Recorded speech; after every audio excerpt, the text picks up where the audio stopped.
can't imagine anything worse.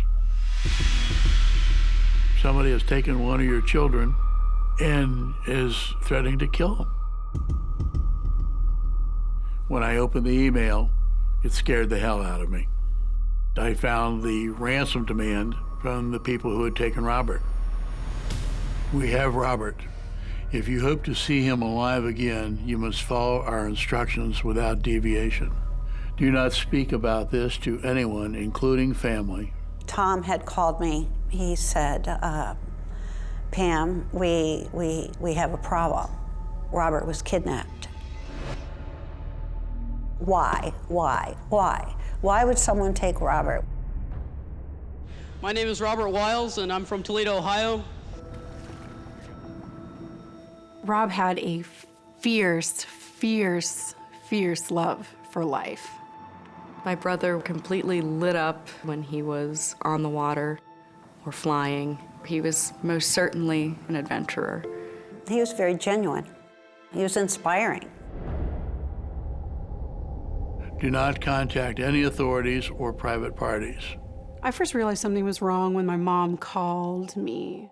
I just remember this wave just hitting me of dread. Let's just say I've never heard my mom talk like that before. Do not go anywhere. Do not open your door. Something happened to your brother. Obtain an item of luggage and place in it $750,000 in small, unmarked, untraceable bills. It was scary. Are we safe? Is he safe?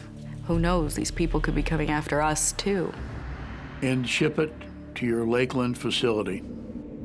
Robert was working in Lakeland, Florida for our family business, National Flight Services. Our company is a multi-million-dollar enterprise. My father really did have high hopes for him that he would eventually run the company. I'm certain Robert knew whoever was behind this plot.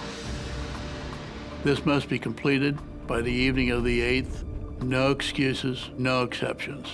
My name is Tom Wiles. My name is Pamela Wiles. My name is Tierney Wiles. My name is Audra Wiles. And my son Robert has been missing since April 1st, 2008.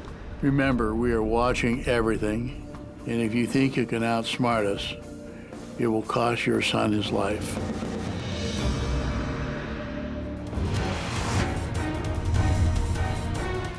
I'm Peter Van Sant. Tonight on 48 Hours, Ransom.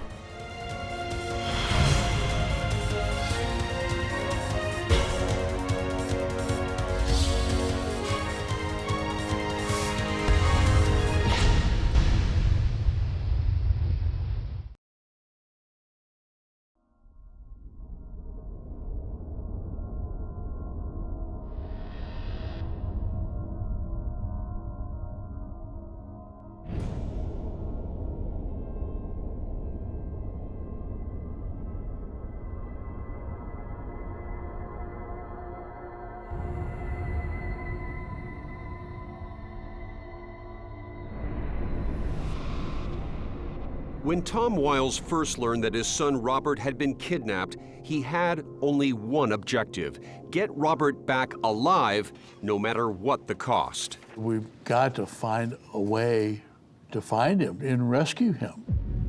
Immediately, Tom called in the FBI and showed them the $750,000 ransom note, mysteriously signed by a person or persons going by the name Group X. What do you decide to do? We got the money. I understand the FBI said don't pay it. Is that true? Yes, And what does your family decide to do? we want to pay it. Audra Wiles is Tom's daughter. It's almost like you go from not believing it to, like, what do we need to do to get him back right now? Audra and her mother Pamela helped wire the money from a bank in Toledo, Ohio, to Tom, who had flown to Florida. Robert, 26 years old, was the sales manager in the Lakeland office of National Flight Services, a private aircraft repair company. Rob wanted to dive right in there and be just like his dad.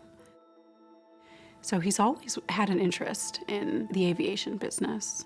Audra says Robert enjoyed working in Florida because, aside from being an avid pilot, he loved the water. You gonna throw them all back in? Yeah. Ever since he was young, Robert had an intense interest in boating and fishing. He loved being near the water, and the closer he was to his boat, the happier he was. David Palmisano is one of Robert's closest friends. Remember one day when we hooked a tuna, and no sooner did we land that tuna on the deck, Robert cuts it open, and he grabs a piece of fresh tuna meat out and eats it. And he said, "Oh, there's nothing like fresh sushi." And that was Rob, and he had a big smile on his face. He's laughing about it. Robert, who spent years in military academies and was a star athlete, was in great physical condition. He had shoulders like King Kong. I mean, he was strong, physically very strong. And not an easy mark for a kidnapper, which only deepened the mystery. But at that point, all Tom cared about was getting back his only son. I wanted to be ready, and I didn't want to delay. Robert had vanished on April 1st, 2008, and the kidnappers had set a deadline of April 8th. The clock was ticking as Tom picked up the $750,000 that had been wired to a bank in Florida. And where do you go with this money? So back to the hotel. From that point on, an FBI agent was glued to Tom's side. The family's personal life was being examined closely. Tom and Pamela had separated years earlier, but only recently had completed a rather unique financial arrangement. Pam had disassociated herself from the business. She said she would like to have is for me to give her a significant amount of money that she knew would not be invested in the business. And was that $750,000? And that was $750,000. The $750,000 demanded by the kidnapper or kidnappers, this Group X, did that strike you as odd? Yes. FBI agent James Bushnell. This is kind of intriguing, so what does that suggest to you? That the author of the ransom note was very close to this business. Did you ever, for even a moment, wonder if Tom was involved? Oh, no. I knew Tom wouldn't be, no. The FBI wasn't so sure. Agents zeroed in on Tom. After all, he was the one who had to part with $750,000, and it just so happened that his company had kidnapping insurance. We had people travel in South America quite often and want to make sure that we could come up with a ransom to get them back.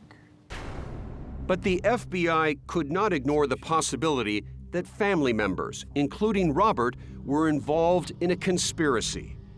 Agents went at Tom hard. Did they tell you were a suspect?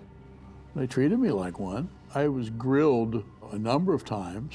I was very angry. You know, how could you possibly be looking at me? Pamela, too, came under scrutiny at what she says was the worst moment of her life. It's agonizing. It's hard to believe. I just needed to find my son. Agents combed through Robert's life as well. He was dating but did not have a steady girlfriend. And so the spotlight shifted to the family business. Do you believe your brother felt some pressure to stay in the family business? In any way, was he in a place where he didn't really want to be? I think the pressure didn't come from my dad. I think it came from more of himself.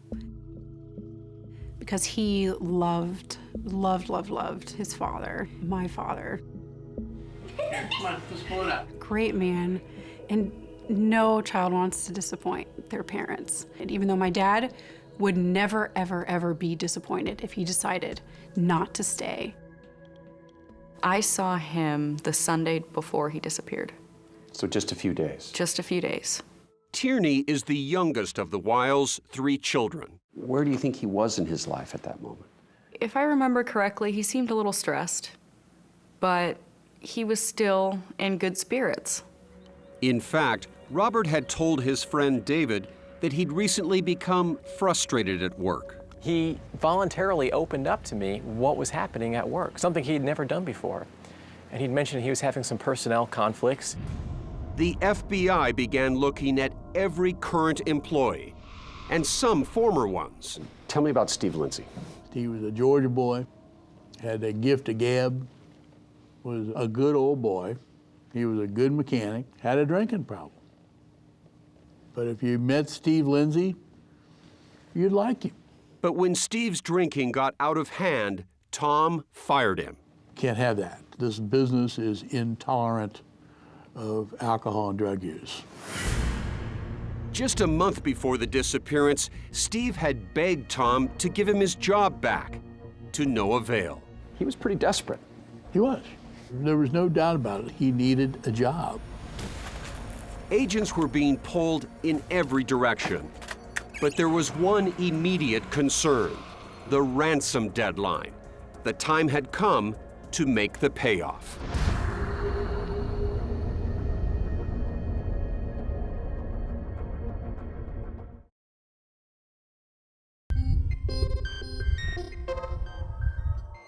Just a week after Robert Wiles vanished, it was do or die time. Obtain an item of luggage of the appropriate size and place in it $750,000. The kidnappers ordered Tom to put the money in a box. Place the box unopened in your son's office. FBI agents rejected Tom's idea of using actual money. Instead, they filled the box with coffee, making sure it weighed the same as $750,000 in cash. Special Agent Dan Kelly. We did, in fact, have a camera which was watching the package. We were able to monitor that 24 hours a day. Operations Manager Toby Holt, whose office was next to Robert's, was handpicked by Tom to help the FBI change the camera's videotape. We needed a person of trust within National Flight Services. This is the actual FBI videotape. Out of sight, but heavily armed, an entire SWAT team, Clear, go! similar to this one, was close by. Did it strike you as odd that whoever was behind this wanted the money brought back to what essentially would have been the scene of the crime? Yes, it was very odd that somebody would want money placed inside of a locked building. Almost dumb in a way, isn't it? Not very smart. Everything was in place. Minutes, then hours ticked by. But nothing happened.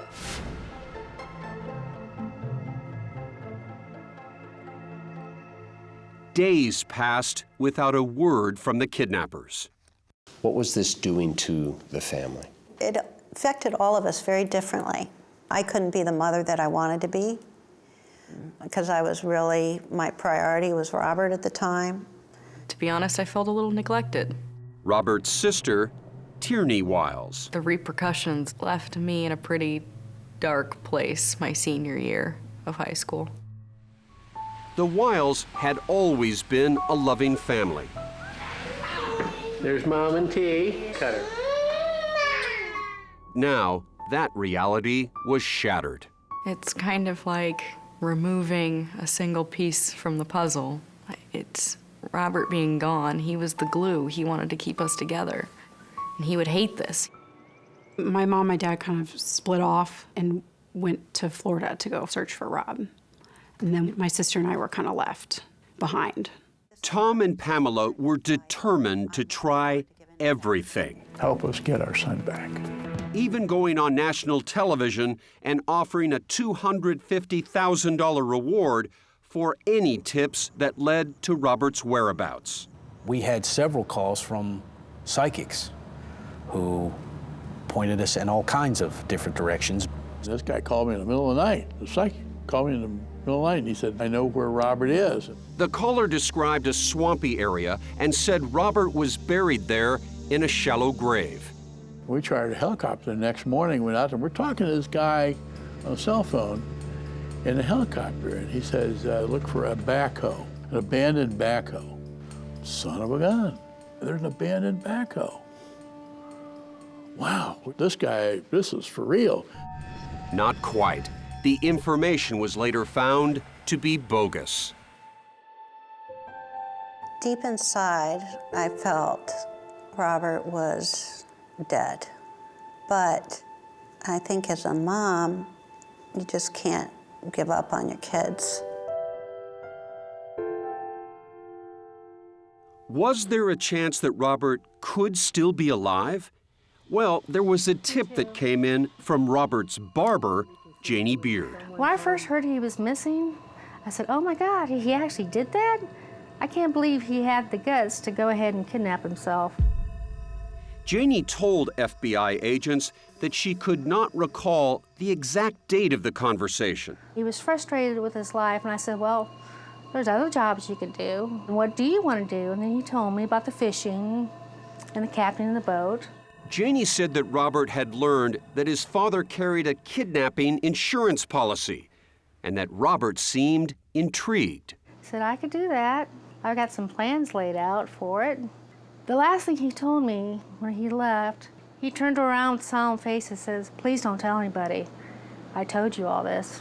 Family members say there is just no way Robert would ever be that selfish. It's just impossible. That's not the type of person he was. He's not someone who would just abandon his family, abandon his friends, and just pick up and leave. The FBI agreed and followed other, potentially more important leads, like the one that came from Joel Valle, the owner of another airplane engine repair business. Valle and Robert, seen here in the blue shirt, were together the day before he disappeared. What was it like doing business with Robert Wiles? Very nice, very good. He wanted to bring fresh ideas to the company. Valle and Robert had hatched a deal to partner with Tom's company. Steve Lindsay, who Valle considered a brilliant mechanic, would play a key role. We had already organized everything, and Tom shut it down. Tom Wiles. Tom Wiles told Robert, no way he wants part of it.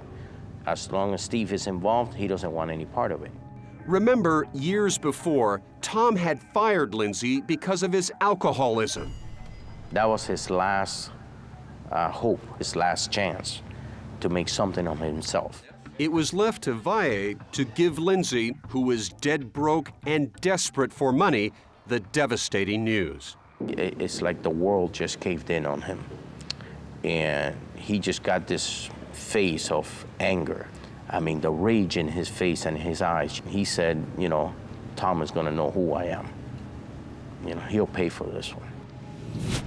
It wasn't long before the FBI questioned Valle about Robert's disappearance. They asked me if I knew anybody that was capable or willing to harm Robert Wiles. And what did you say?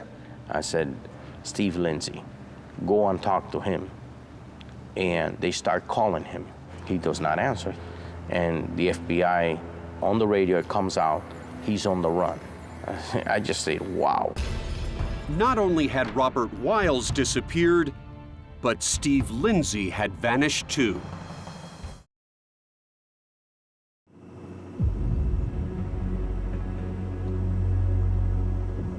The manpower supplied was significant because the case was obviously significant. More than a week after Robert Wiles vanished, the ransom package remained untouched. Steve Lindsay was nowhere to be found, and the FBI was in full tilt investigation mode. We had dozens of individuals that were out here at National Flight conducting a search. FBI special agents Dan Kelly and Jim Bushnell recall the scene at National Flight. So it's not inaccurate to say every inch of this building was checked out. Absolutely. Every employee was interviewed. Absolutely. Everything outside was searched. Correct. Absolutely. And what'd you find? Nothing. From a forensic evidentiary standpoint, Robert Wiles had vanished.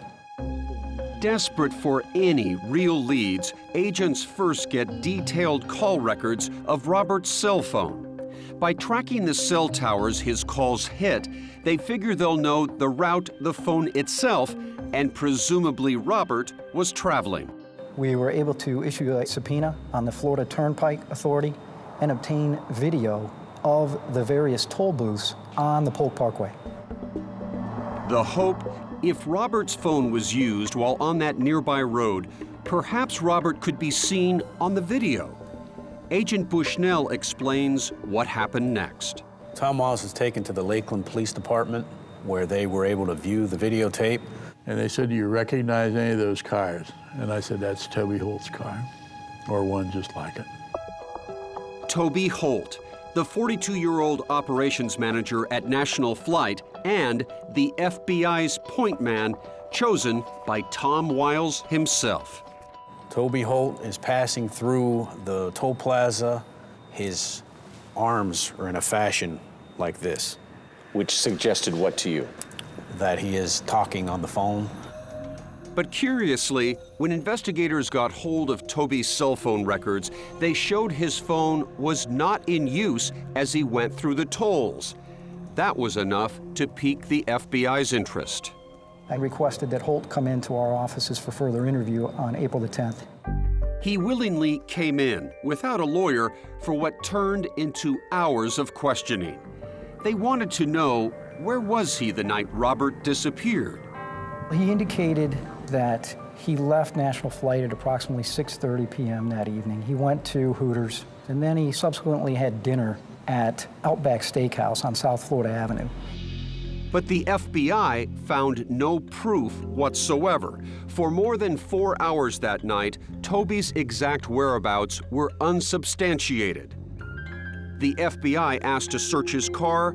He agreed. They asked if he had a gun inside. He said no. But when they looked, under the hood of that vehicle, they discovered a Sig Sauer .40 caliber firearm. A handgun? A handgun, that's correct. Are you thinking to yourself, this could be a murder weapon? That's definitely one of the thoughts that crosses your mind in that circumstance, yes.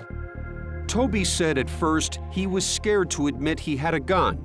He then claimed it was simply for protection in bad neighborhoods. But the gun was legal, and there was certainly no evidence a gun was even involved in the case. But now, Toby Holt was a prime suspect in the disappearance and likely murder of Robert Wiles. Is the FBI telling you about what they're learning in the investigation? No, the FBI made it very clear from the very beginning that they gather information, they do not disperse it. So most of what was going on, I did not know. But the FBI was getting to know a lot about Toby. We discovered that he had several female liaisons outside of his marriage. How many are we talking about? At least a dozen. A dozen? At least. When his wife Beverly found out Toby was cheating with other women, she divorced him. But she remains supportive to this day. Toby is a heartwarming, compassionate, funny person and a loyal friend. But the murder is just not in Toby's character at all to do it. In fact, Toby continued to work at National Flight for Tom Wiles, who had no idea his operations manager was now suspected of killing his son. But Tom eventually did fire Toby in August 2008. He wasn't performing very well as the manager of that facility prior to Robert's kidnapping. The FBI continued to investigate other suspects, including Steve Lindsay, the alcoholic mechanic once fired by Tom Wiles. He finally surfaced, claiming he was wasted on alcohol and drugs during the time of Robert's disappearance. But he remained a suspect. Months passed, and there was still no DNA, no blood, no forensics at all to prove what had happened to Robert, whether he was really dead or maybe still alive. Essentially, after some months, this case had gone cold. It had gone stale, that's correct. So in March 2009, nearly a year after Robert vanished, the FBI called in reinforcements. We just systematically went through each and everything. Special Agent Tommy Ray of the Florida Department of Law Enforcement dove right in as part of the new Wiles Task Force, with Lakeland Police and Polk County Sheriff's detectives. We were there to kind of put the pieces together and see if we could make a circumstantial case because there was no smoking gun on this particular disappearance. The task force zeroed in on the cell tower call records of Robert Wiles and Toby Holt and made an amazing discovery. These two phones are together traveling, the same location. We're talking about Toby Holt's phone and Robert Wiles' phones seemingly synchronized. That's correct. Robert Wiles' phone was being utilized. Toby Holt's phone was off. Tommy Ray is convinced that in this photograph, Toby Holt was using Robert Wiles' cell phone. For us, that was a eureka moment. The task force concluded Toby Holt was Group X. He had used Robert's cell phone to make that ransom demand, and he had killed it. When you put them together, the pieces of the puzzle, it's a very strong circumstantial case. And on December 18, 2009, agents descended on Orlando International Airport. Their focus, a flight from Bogota, Colombia. Their target, passenger Toby Holt. He walks out of the jetway. They tell him that we'll get your luggage, don't worry about it. I advise him that he's under arrest for first-degree murder, and he's read his rights. I thought I was just going to be searched because I was coming back from Colombia, you know. Absolutely, I had nothing to do with Robert Wiles' disappearance.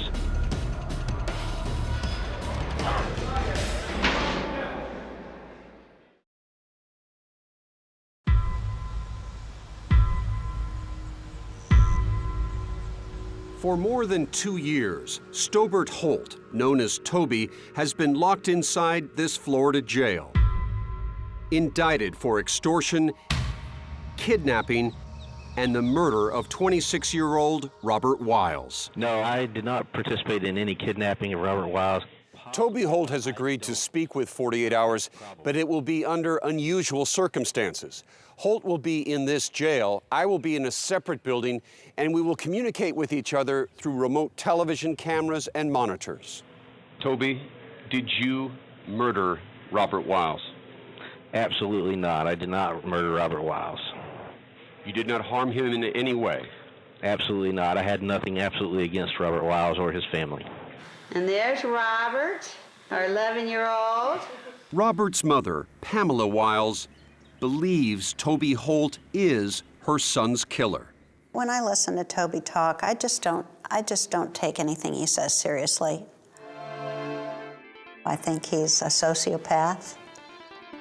But Toby's former customer, Joel Valle, is not at all convinced. Do you believe that Toby Holt abducted and murdered Robert Wiles?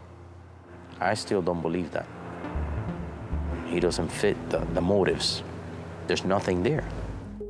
And as this circumstantial case opens, in January 2012, a case with no forensic evidence, not even a body, prosecutor Cass Castillo reminds jurors just who last saw Robert alive. The evidence will demonstrate the defendant in this case, Stobart Holt, was the last person to be with Robert Wiles.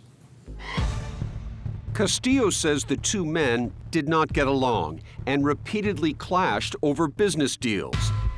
Their email exchanges sometimes got nasty, like this one about price quotes. "Thanks for throwing me under the bus," Robert wrote Toby. The prosecution calls that motive. But investigators admit they still don't know what happened. I can't tell you what actually occurred at National Flight Services on April 1st, 2008, and it would be nothing but speculation. The prosecution says on the night of Robert's disappearance, Toby called a local Home Depot. Toby admits he did call. So I gave them a call and see if they carried mini blinds. Mini blinds, he says, needed for the office. But Toby swears he never set foot in the store that night. Yet Castillo says Toby, figuring out what to do with Robert Wiles' corpse, went into that store and paid cash for a box of plastic sheeting and 2 rolls of duct tape, like these. The kind of materials that would be used for what? To conceal a body. Who knows who it was that bought that? Toby's lawyer, Assistant Public Defender Howard Dean Garrett, says there's nothing that ties Toby to that purchase. There's no surveillance video. This is just supposition. This is just innuendo. Once again, it's an attempt to try to cover up the fact that they have no evidence. and it's just a coincidence. It's just a coincidence. Is it a coincidence? Just a coincidence that happened, is that right? If you want to call it that, yes. For prosecutors, too many coincidences is not a coincidence. Remember, Toby's whereabouts for over 4 hours the night Robert disappeared were unsubstantiated. But they say one fact is crystal clear. Toby Holt repeatedly used Robert's cell phone, even sending the ransom demand to Tom Wiles. The phone was with him. He was using that phone. Every piece of evidence in this case screams that that's what occurred. Out of my car, drove all the way to Holt says he bluntly told investigators, no way, no how. He was like insinuating that I had Robert or his phone. I basically told him, listen, I watch CSI, I watch 48 Hours. I know you can track cell phones. Why would I take Robert's cell phone with me on the trip? It just didn't make any sense. But the state says it has more than just cell phone records. It has these pictures. But even the FBI questions what they truly reveal. With that toll booth photograph, the fact is you can't tell what's in his hand. That's correct. So it's not definitive. It's not definitive. There wasn't anything really definitive in this case. I never had Robert's cell phone, ever. I could have been adjusting my glasses, I could have been scratching, I could have been taking a drink, because that's something I do when I'm driving, is always have a soda, whatever. Like a can of Dr. Pepper, which he always seemed to have nearby. Holt says he was taking a sip of Diet Dr. Pepper at that time. Investigator Tommy Ray.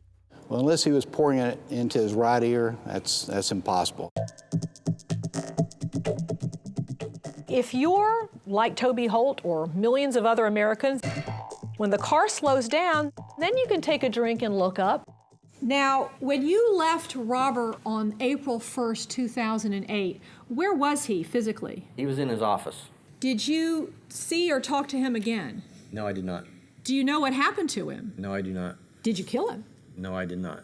Do you have any idea where he might be at this time? No, I do not. For Holt's attorney, the state's case is just plain weak. I have never tried a case or been involved in a case that was so completely circumstantial.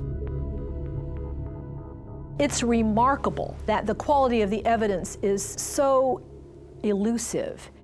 Are you telling me basically they have no case? That's my position, yes. Yes, except for sort of innuendo and coincidence and, you know, where there's smoke, there must be a fire. But sometimes there's just smoke.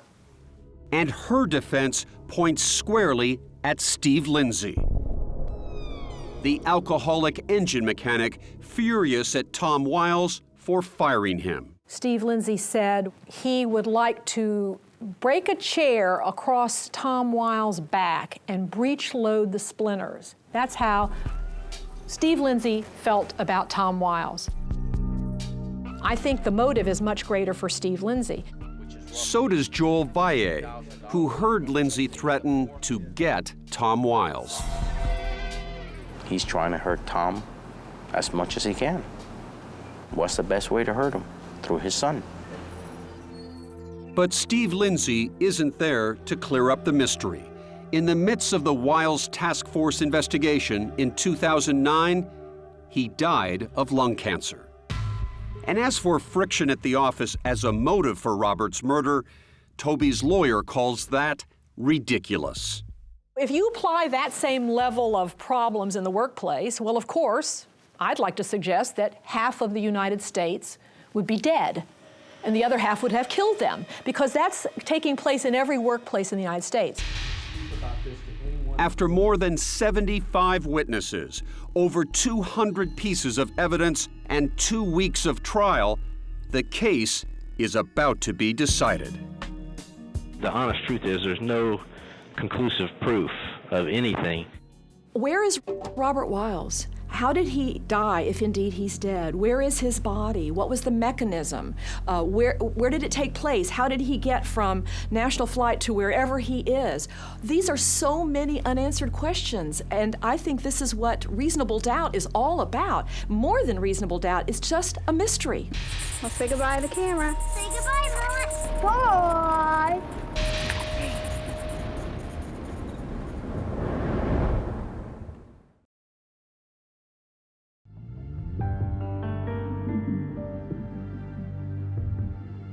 I want to know where my brother is. This is the air show. All the Wiles family has left are memories, videos, and voicemails Hey, Mom, it's Robert. I just wanted to call and thank you for... to remind them of their beloved brother and son. Anyway, I hope you have a good weekend.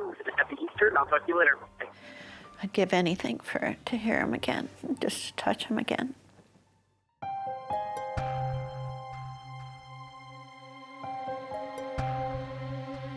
Nearly 4 years after Robert Wiles went missing, the man accused of taking Robert from his family is about to hear his fate. Person of the jury, has the jury reached the verdict? Yes, Your Honor, we have. Would you please hand that to our bailiff? The jury spent only 4 hours deliberating. Mr. Holt, if you'd please rise and hear your verdict. It was almost an adrenaline rush. I was shaking. We, the jury, find as follows as to count 1 of the charge. The defendant is guilty of manslaughter. Toby Holt was in fact the man to blame for Robert Wiles' death. If he was convicted on first-degree murder, he could have faced life. It was clearly a compromise. When you have one side saying he didn't do it at all, and the other side saying he did it and it was kidnapping and premeditated and et cetera, and then you get a verdict of manslaughter, that's a compromise verdict. Were you disappointed that it's manslaughter and not first-degree murder? Not at all. Tommy, I appreciate all you guys. It's like a high-five moment for all the members of the task force. Felt justice was served, with the exception of finding Robert Wiles. We can go on now. Surprisingly, Toby is found not guilty of kidnapping. But Robert's family knows he's going to prison. I'm very happy. I'm very happy he's going away. So. I was basically in disbelief. There's no evidence to support the conviction. And really, I think the FBI failed to follow up on some unanswered questions with other people. I'm upset because I'm an innocent man convicted of manslaughter. We're here this morning in regard to State versus Stolbert Holt, scheduled for sentencing. 6 weeks later, at Toby's sentencing hearing, Tom Wiles addresses the court. Keep this man off the street. And maybe some way, somehow, somewhere, he'll decide to tell us what he did with Robert. You know, we have a son. We don't know where he is.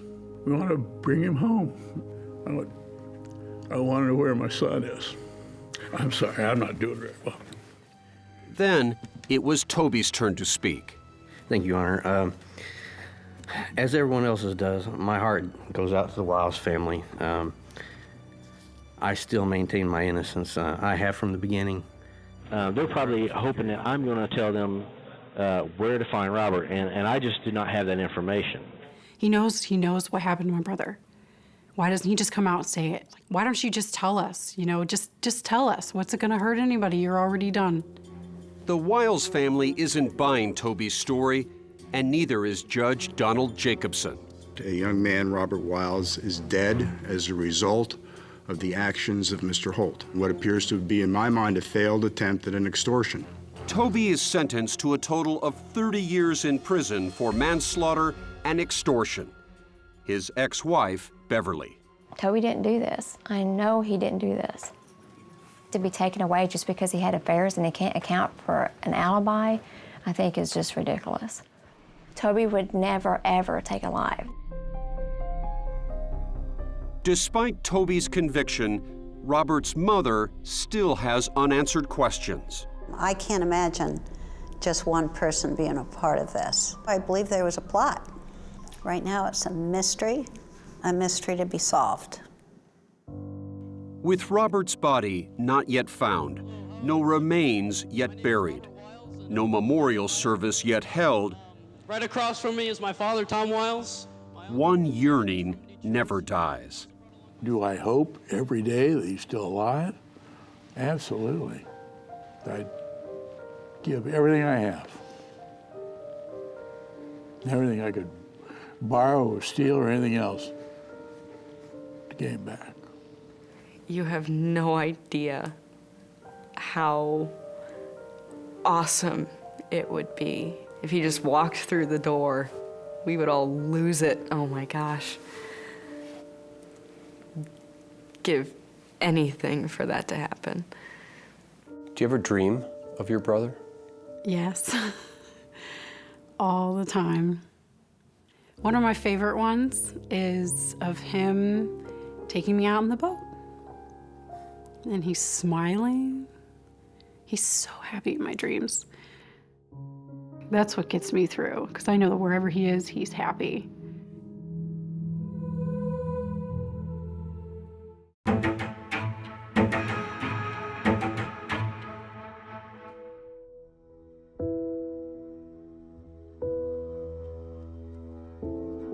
Auburn, Alabama is home to Auburn University, which is a major football school.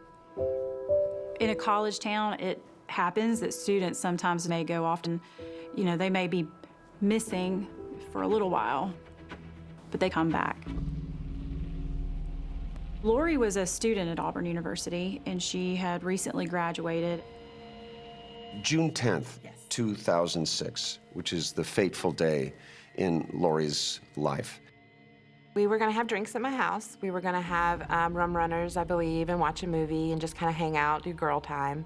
She called me around 6:30 and said, I'm gonna stop by the store, pick up the drink mixes, and then I'll be headed to your house. And then the phone rang about 30 minutes later. It rang once or twice. I answered, no one was there. How many times had she simply not showed up and not called you? Never. My daughter was a very good person, a kind person, a loving girl, a very studious student. She loved sports, loved her dog. She had a little Yorkie named Peanut. That was her baby. When did you realize that something was wrong? I was at work, a lady called, I believe it was her boss, and she told me that I just want to tell you your daughter Lori has not showed up for work, and right away bells and whistles went off. I called her and she didn't answer her phone. I called her house several times, left voicemails on her home answering machine. You go over to her mobile home. The door was unlocked, which was not like her. The air conditioner was running.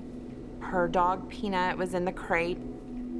We walked through the house. She wasn't there. What are you thinking? Something's terribly wrong. There is no way she would have left Peanut. This is it. It's about 4:40 a.m., 4 days after Lori is missing. The car was right here, dead in the center, and engulfed in flames. Was Lori in this car? Lori was not in the vehicle. There was no trace of her whatsoever. I mean, none. Just vanished. Just vanished. And nobody knows what happened to Lori Slazinski. I know somebody that knows. Rick Ennis. Your daughter had no idea about his past. No. I met Rick Ennis when he was 12 years old. He's sitting back there in that seat behind you. And I said, where are your parents? He looks right back at me and he says, I killed them both.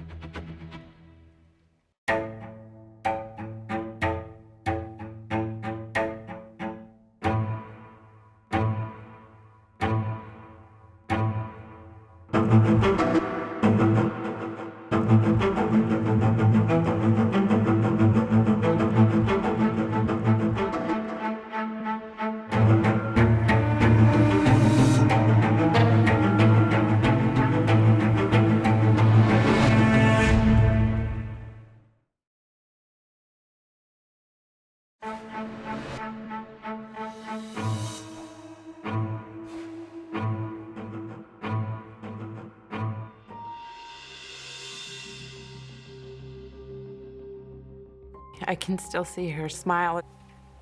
Her smile is just etched in my memory. To this day, Lindsey Braun is haunted by the final call from Lori Slazinski on June 10, 2006, when they were supposed to get together for drinks and a movie. That last call, did it indicate it was her phone? Yes. She calls and it hangs up. Yes. And no one's there. Just no one was there. It was just dead end. Did you call her right back? I did. No answer.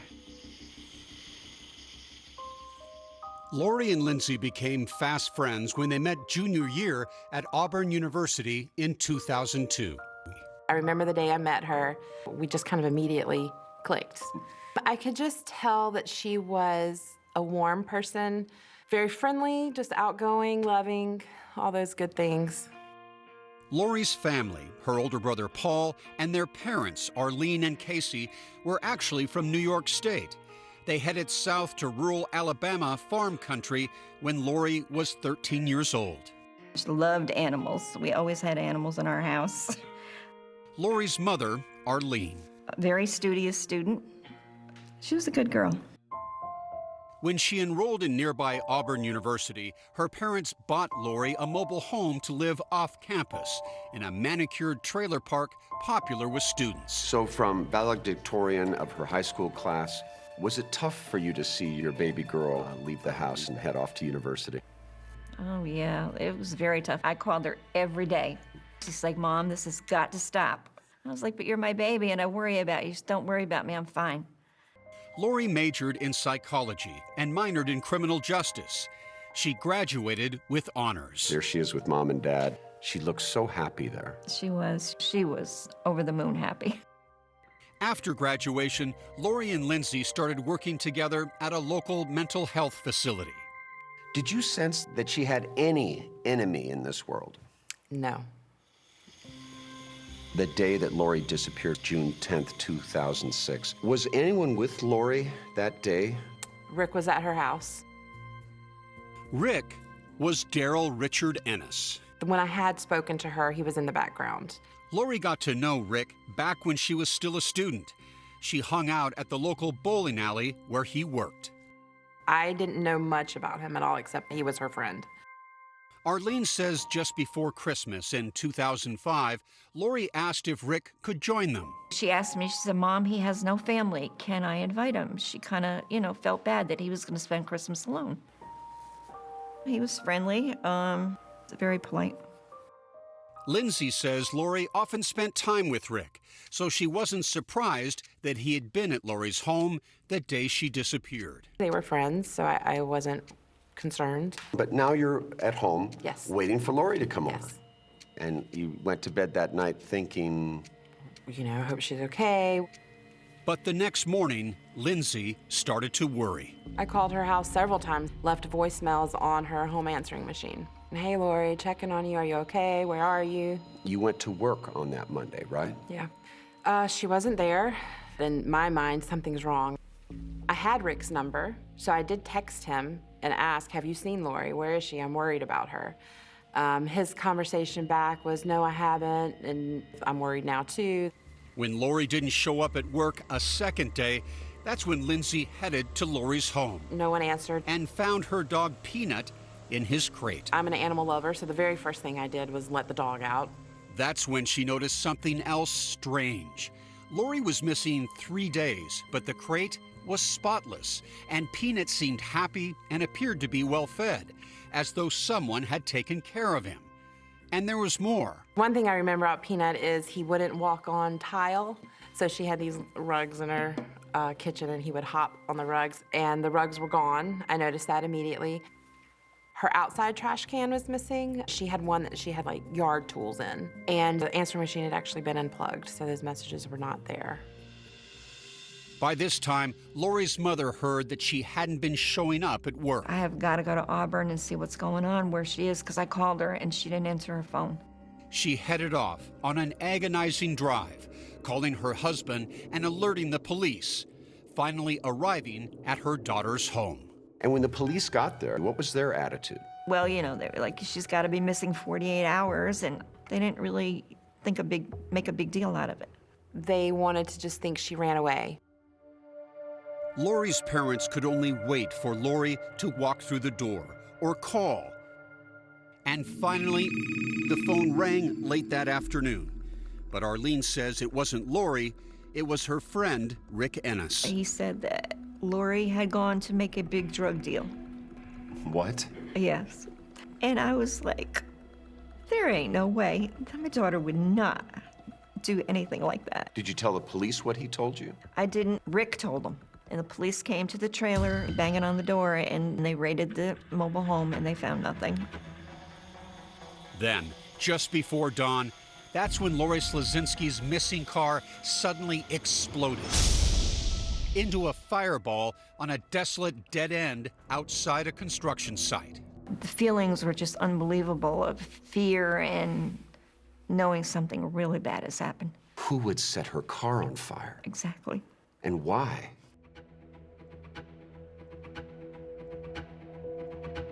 The investigation shifted from a missing person to a possible homicide. Investigators dug into Rick's tip about Lori dealing drugs, but found no evidence, none, that he was telling the truth. Now, investigators started digging deeper into Rick Ennis. They wanted to know if he was hiding something from them. Did you have any sense as to why Rick Ennis didn't have a family? No, I had no idea why at all. Eventually you learned. I did. It's beyond shocking.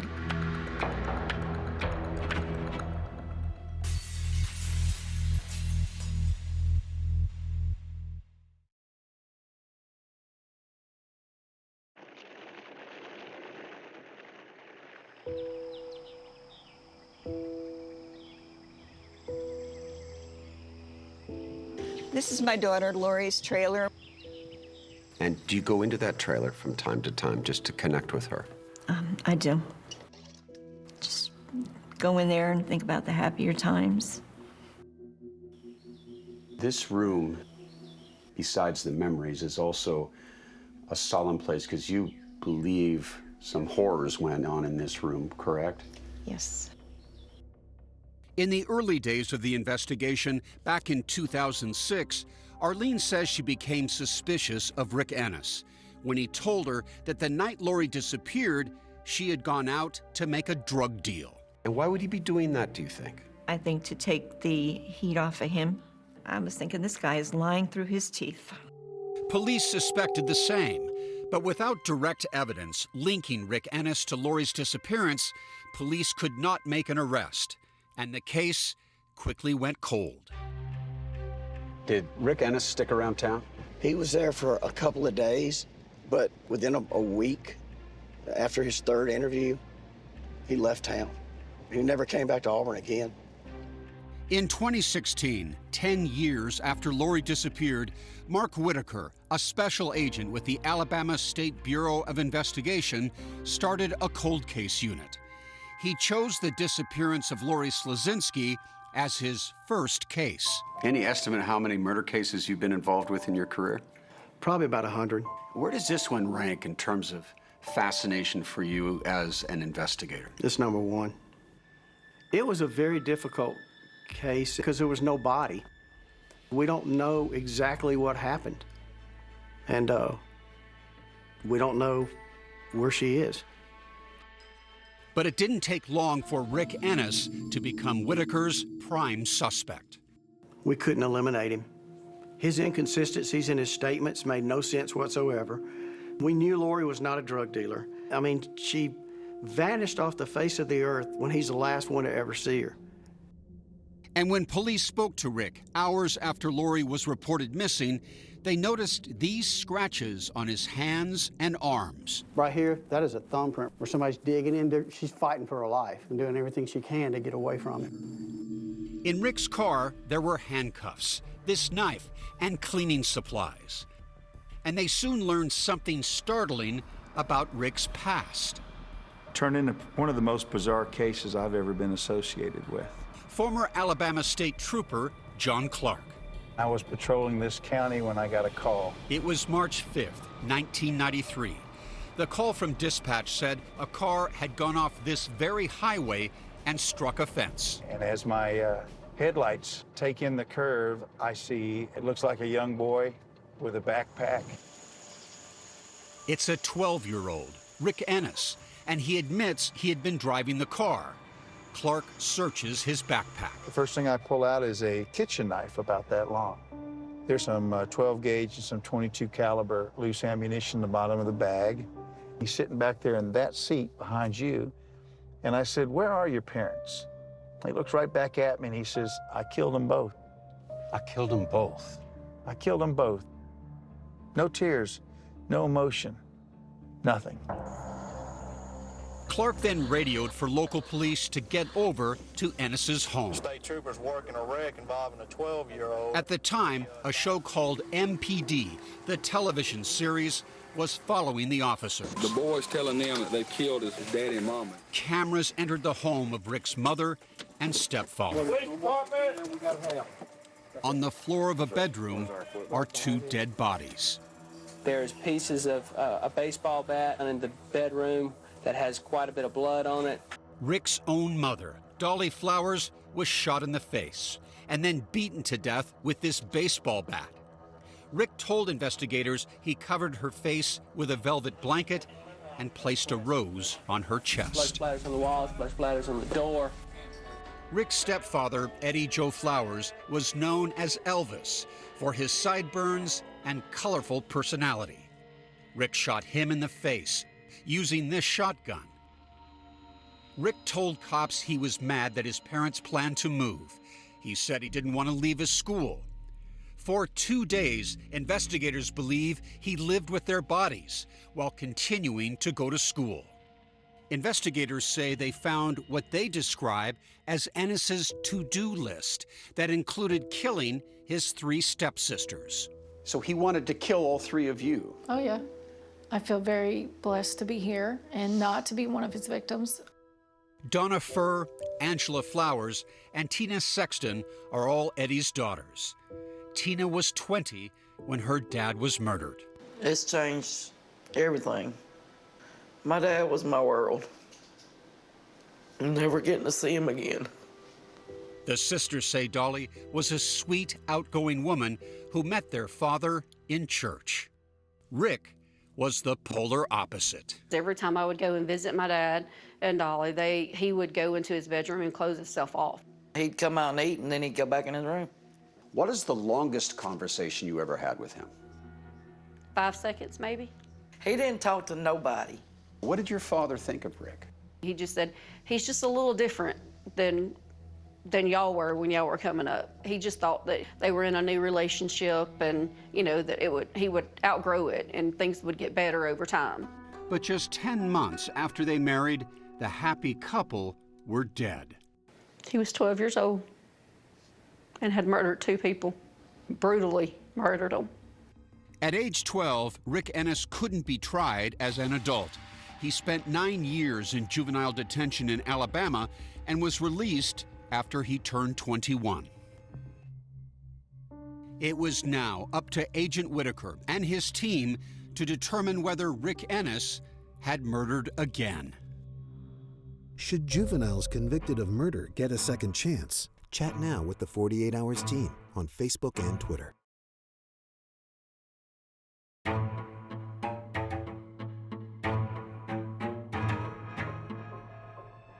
Agent Mark Whitaker knew what Rick Ennis did to his parents, and his instincts told him Ennis had done something horrible to Lori too. But now he had to prove it. The burn site that's found on the 14th, the car was right here, facing out back toward the bowling alley. There's nothing else around here at the time. There's not apartments. It's just a paved road. The blaze destroyed whatever evidence there was in the car, but an investigator reported finding a tiny item on the ground nearby. And he found a hand-rolled cigarette butt about right here, and he collected that. It was not tested. Kind of got lost in the shuffle. The case agent retired. Whitaker's team now submitted it for testing. And there was this gas can that had been found nearby. It was right in this area right here. It looked like one that had been missing from the bowling alley where Rick had worked. And it's right here, 1,000 yards from the bowling alley, 30 yards from a car. Whitaker's partner, J.W. Barnes, showed us something that for police tied everything together. These railroad tracks. These are the same tracks that go right by the bowling alley. They run right across the street from where Laurie's car was found burning. I've always thought that's what Ennis used for transportation, was walking down the railroad tracks, because it's a straight shot and you're not going to be seen unless you want to be seen. And those railroad tracks run by Laurie's house. And in that house were signs of a violent struggle, says Whitaker. These areas you see right here that have been cut out, that's where the scuff marks were. They were black, just like the bottom of her shoes, and there was even some up as high here. So it's obviously, there was a struggle in here with somebody kicking their legs, probably up in the air. Remember, Laurie's dog Peanut seemed happy and taken care of. My theory is that Rick Ennis stayed in the house. After he had murdered Laurie? I believe so. It's the only way to explain it. We don't have a cause of death, but I've always thought that he strangled her. The scratches that he had all over his arm were just indicative of defense wounds when you're fighting somebody.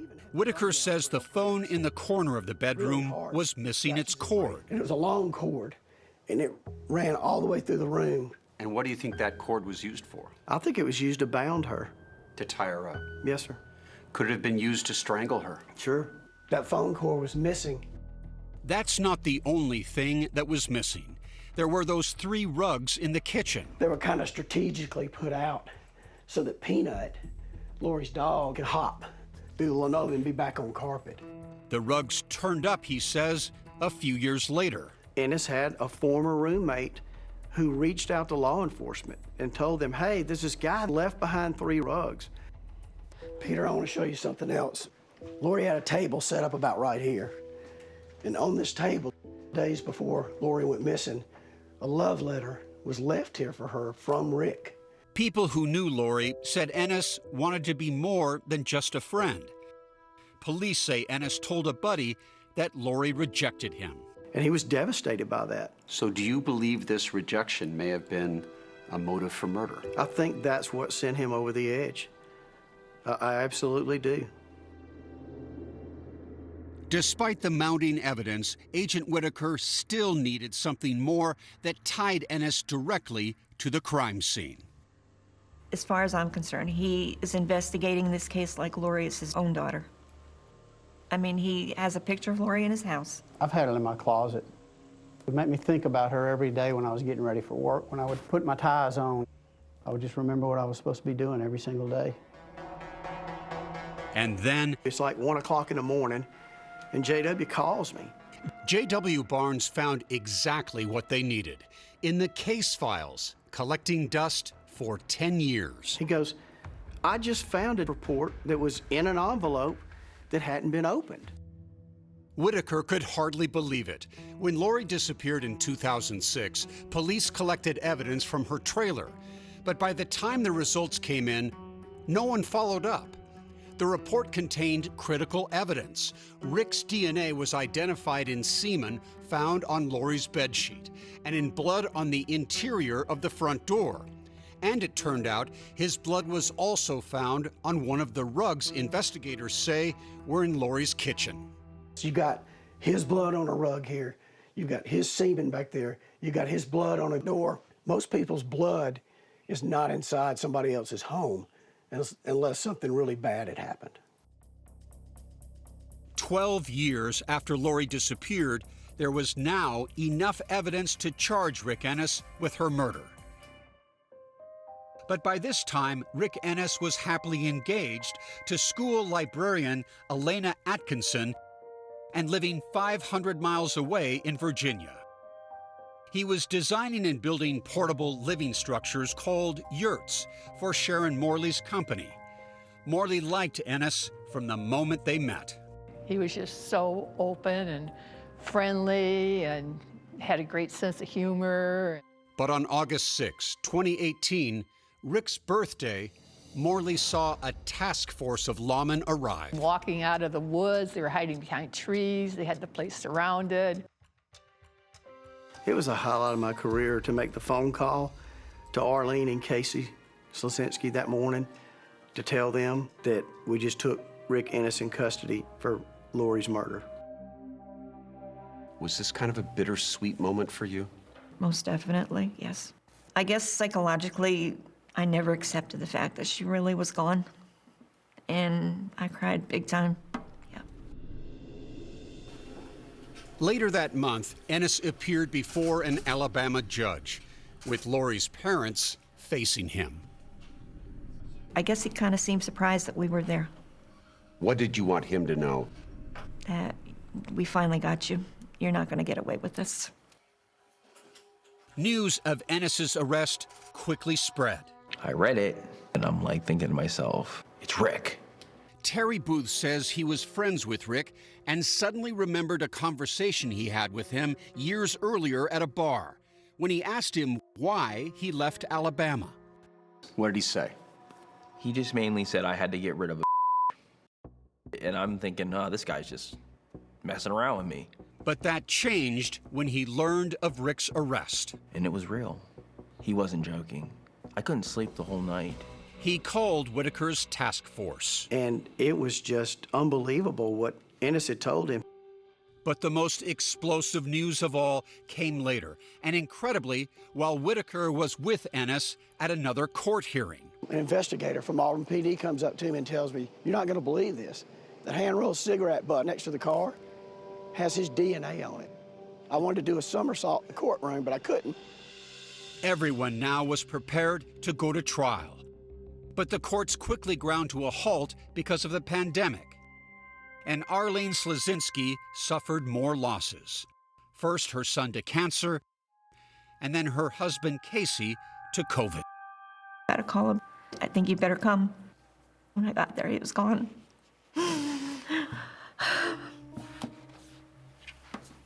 You lose your daughter, you lose your son, and then you lose your husband.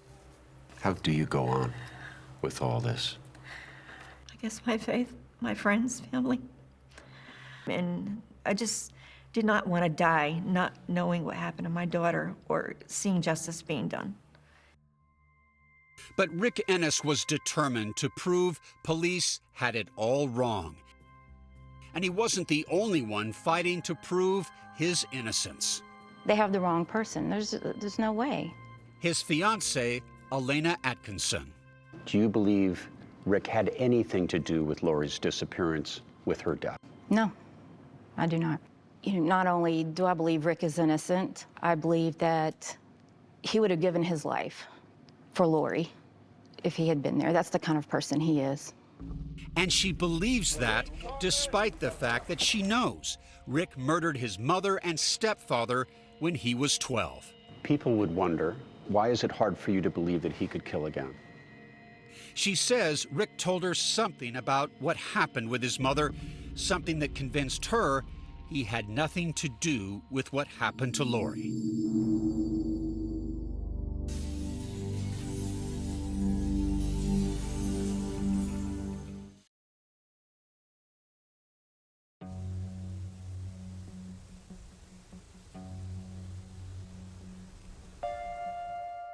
Rick Ennis is one of the most compassionate, generous, kind people that I've ever known.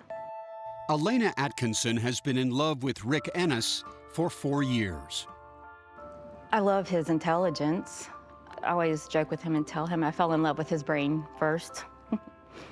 But just 2 months into their romance, Elena, an amateur genealogist, was researching Rick's ancestry when she stumbled upon news that he had killed his mother and stepfather.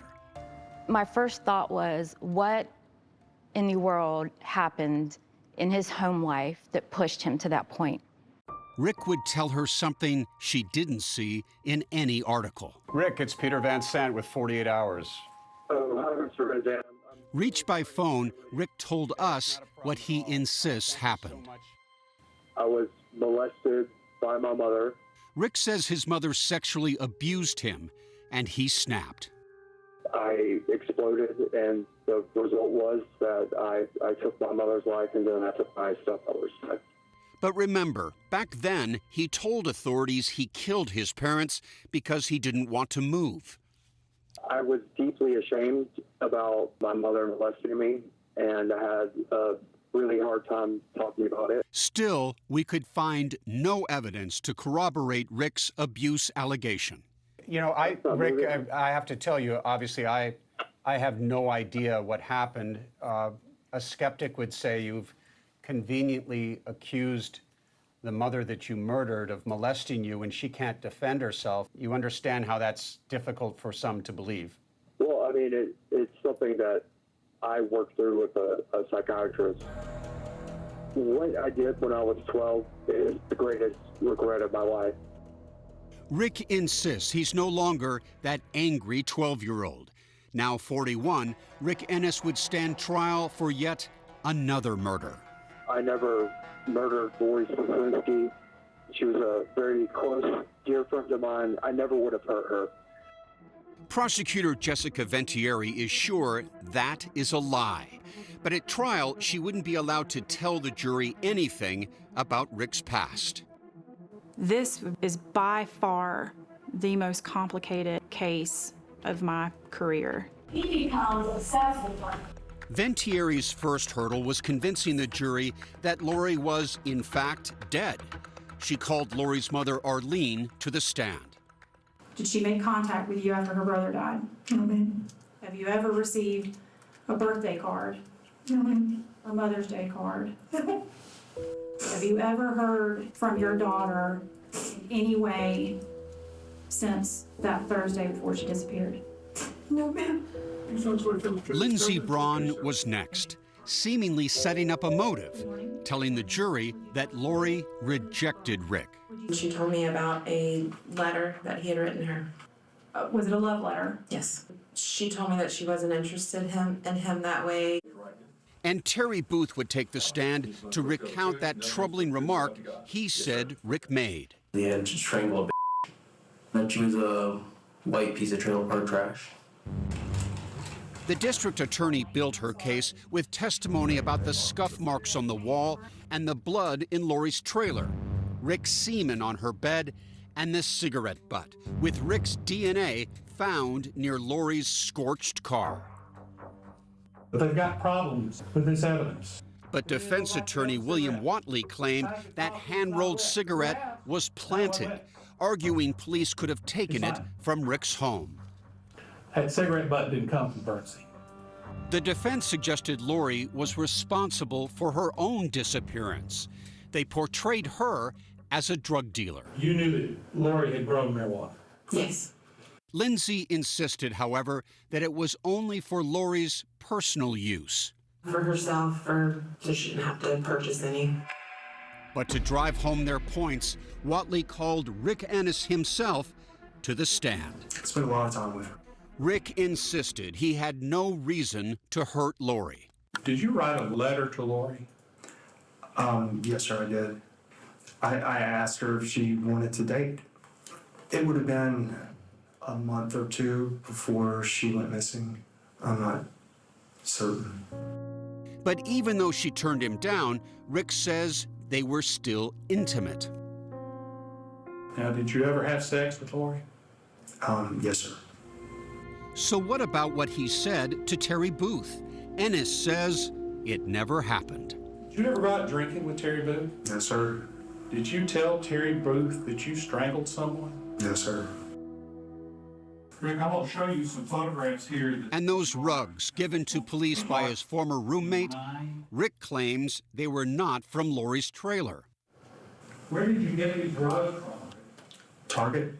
Did you get any of those from Lori? Yes, sir. Rick says Lori was fine when he left her that Saturday. He says he headed off to sell some weed, and he claims she was off to do the same. The last time you saw Lori, did you have any kind of an argument with her? No, sir. Did you break into Lori's trailer that Saturday? I did not. Did you kidnap Lori? No, sir. Did you kill Lori? I did not.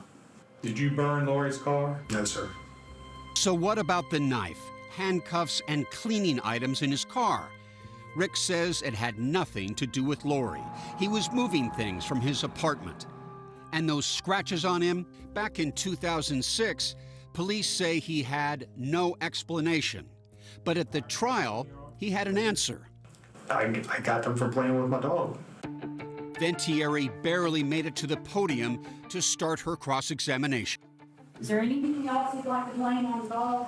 Ventieri questioned Rick about that blood on Lori's door. Blood in Lori's trailer has your DNA in it. How did that get there?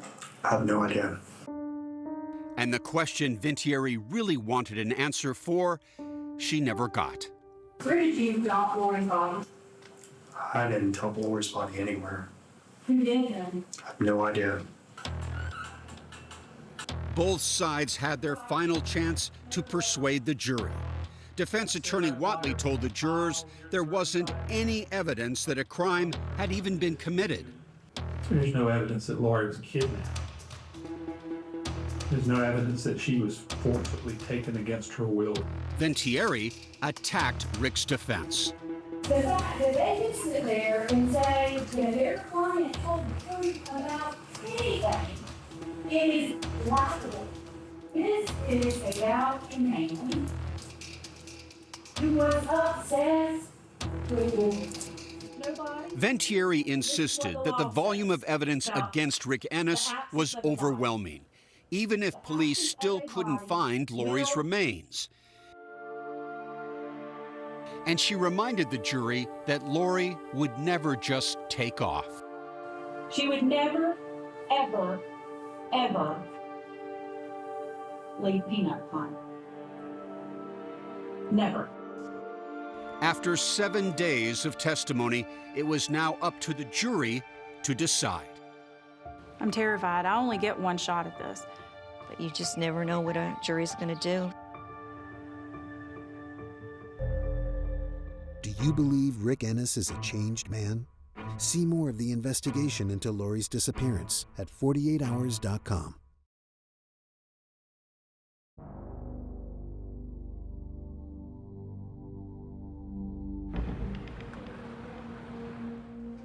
All right, then, ladies and gentlemen, the jury, y'all reached a verdict in this case. Okay, can you hand that to the bailiff, please, ma'am? When the jury came back into the courtroom, did you look at their faces? Yes, I did. It was very hard to read their faces. I still wasn't sure what the verdict was going to be. Okay, please stand. Nearly 16 years after Lori Slazinski vanished, the jury reached a verdict during their second day of deliberations. We, the jury, find the defendant, Darrell Richard Ennis, guilty of the offense of capital murder. Guilty of the murder of Lori Slazinski. Give me a sense of what that meant to you. Sheer relief, joy that he was finally convicted and would never get to do this to anyone else again. I'm thrilled that we were able to bring justice for Lori after such a long time. Immediately following the jury's verdict, DA Ventieri went to Arlene with a proposal. Rick was now facing a possible death sentence, but that would trigger years of appeals and legal wrangling. To spare Arlene all that, Ventieri suggested offering Rick life without parole. Arlene agreed. It says the court that you be in prison in the penitentiary of the state of Alabama for a term of life without the possibility of parole. Elena Atkinson was stunned. It's complete shock, disbelief. I was devastated. She was so certain Rick would be exonerated, she'd made plans to celebrate. A celebration, Rick told us, that he would be part of. I thought that we were going to go and have a nice dinner and that I was going to get to start my life over.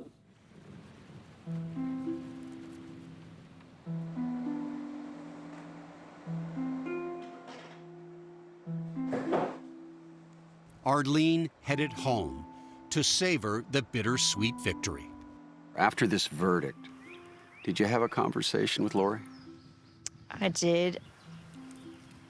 I just said, Lori, justice has finally come. We've waited for this for a long time. And I hope you're all celebrating in heaven with the entire family. And I wish you were all here to see this day.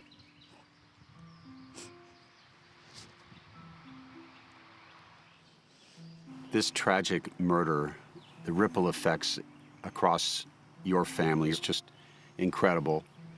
It has left a very large void in my life. I was getting ready to retire. I mean, I could have been enjoying my grandchildren possibly, just spending time with my daughter, who I loved. This is Lori at her trailer, and Peanut, who she absolutely adored, and vice versa.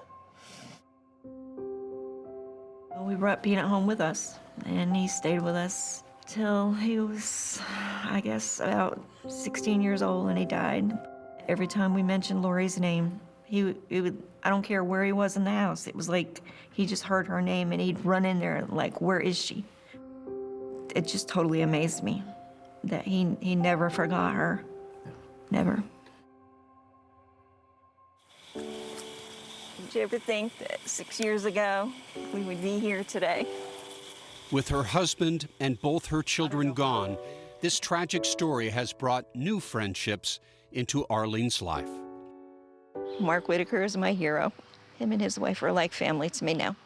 This was on her graduation day, Casey, her and me. It's a great photo. And this was her a month before she disappeared at her cousin Jennifer's wedding with her cousin Thomas. Wow. Not a care in the world. No. She's one of the bravest women that I've ever met. You showing all these to me just makes everything more real for me. Beautiful girl. Thanks for sharing those with me. You're welcome. I could tell she seems to be happier now. I can't thank you enough for it. It was just love you. wonderful. I love you too. You're one tough lady. Yeah.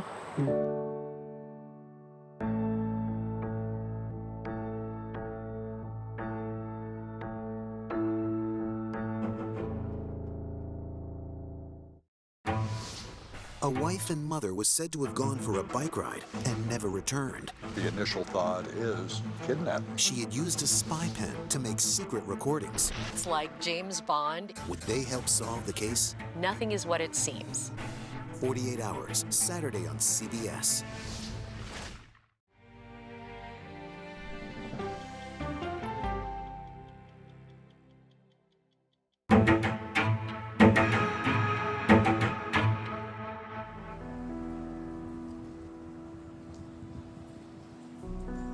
My name is Reggie Reed. Salonia Reed is my mother, and Reginald Reed Sr. is my father.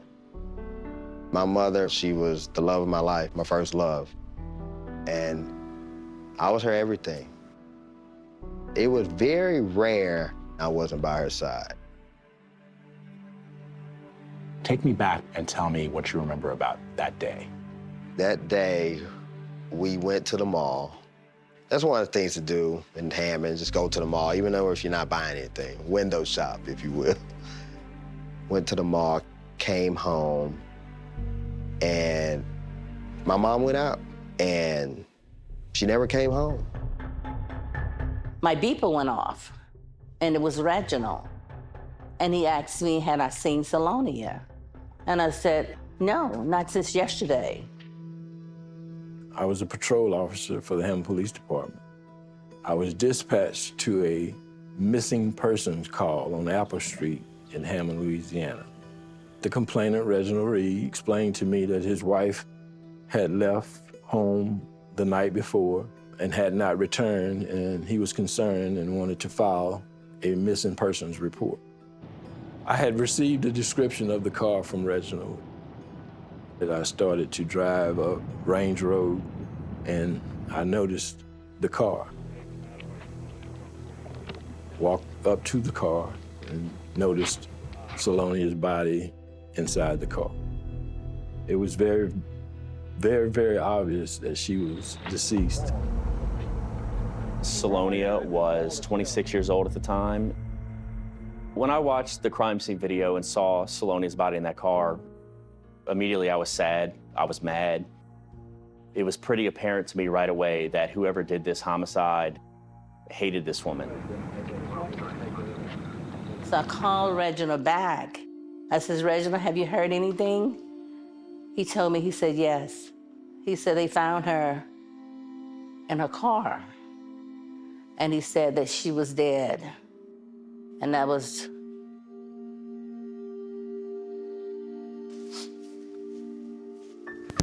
I was interviewed after she was murdered as a 6-year-old. Okay, can you tell me your name? What's your name? When I watched that video over and over again, Okay, the day before Sunday, what did you do? what I see is a 6-year-old boy that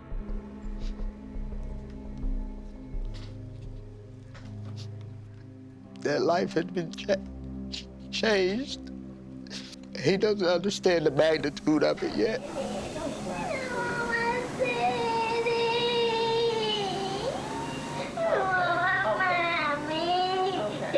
And you're asking me, you trying to find out who killed my mother. Do you remember seeing her leave? You did? Anytime a young woman Saloni's age is killed the way she's killed, I think most people right away would assume the husband did it, right? And that's the easy way, that's the stereotypical way. But it's also not out of the realm of possibility that this was some killing for another reason. From that day on, my life changed forever. It just begs the question, why?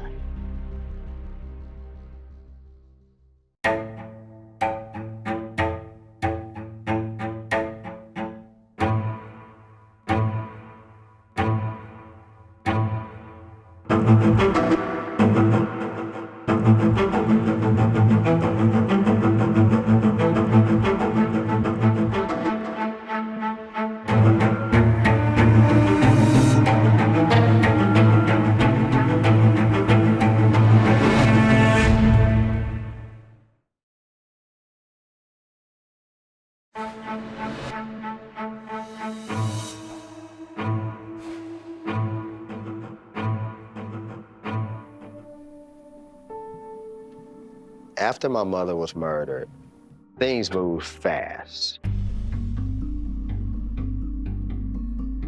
Couldn't really understand, like, why would somebody kill her? Like, what did she do? It's been decades since Reggie Reed Jr. last saw his mother, Salonia. I feel like I missed out on a huge part of life that I'll never get back. Reggie was only 6 years old on August 22nd, 1987. One of the last things he remembers is his mother buying him a chocolate chip cookie here at the Hammond Square Mall in Louisiana. He told police his mother kissed him when she left the house later that night, but the rest, he says, is a blur. When you think about that, what does that feel like? When I think about how my mother's life was shortened and how my experience was shortened, I feel empty. If somebody says to you, who was Salonia? What do you say? If someone asks me who was Salonia, I would say, you're looking at her.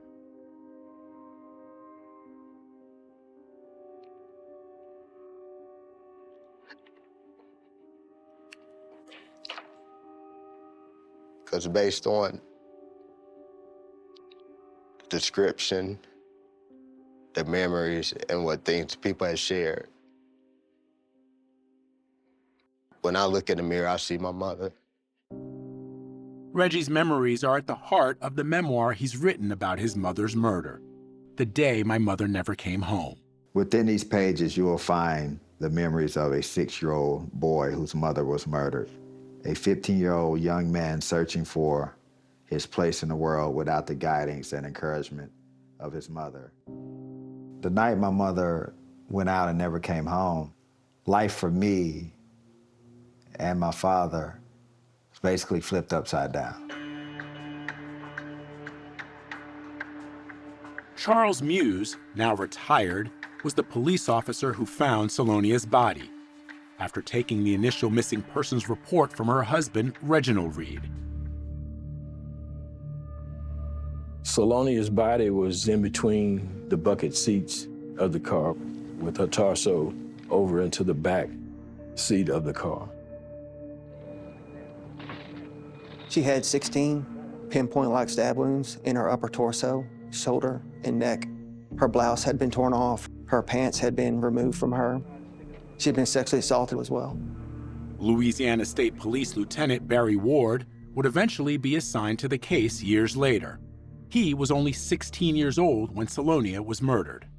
In 1987, I was a sophomore in Marshall County High School in Western Kentucky. When he eventually did pick up the case file, he took note of the lack of blood in the car. It would suggest that she was murdered in another location and then transported to where her body was later discovered at the Johns Curb Market. That market was about 1.5 miles from the Reed house on Apple Street. At the scene, Officer Muse noticed something else about Salonia's naked body. I did see a substance that had been placed on the body. It was a white liquid type substance on her torso and stomach area. Police believe the white lotion may have spelled out a word, but if there was a message, it had become illegible in the Louisiana heat. The windows were rolled up. It was August at the time. It was very hot out. Detectives bagged any potential evidence, including the butt of a cigarette. A Winston cigarette. Police canvassed the area, but Ward says they didn't find any eyewitnesses or a murder weapon. The following day, on Monday the 24th, a neighbor went to his mailbox and discovered a crucifix and a screwdriver. Given the nature of Salonia's injuries, police at first believed the screwdriver might be the murder weapon, even though it had no visible blood on it. It was early in the investigation, and detectives looked at all the angles, including Salonia's job at Citizens National Bank. She was a teller in the commercial section. She was described as being polite, kind, had a nice smile. Here she is, taking part in a community fashion show, just 1 week before her murder.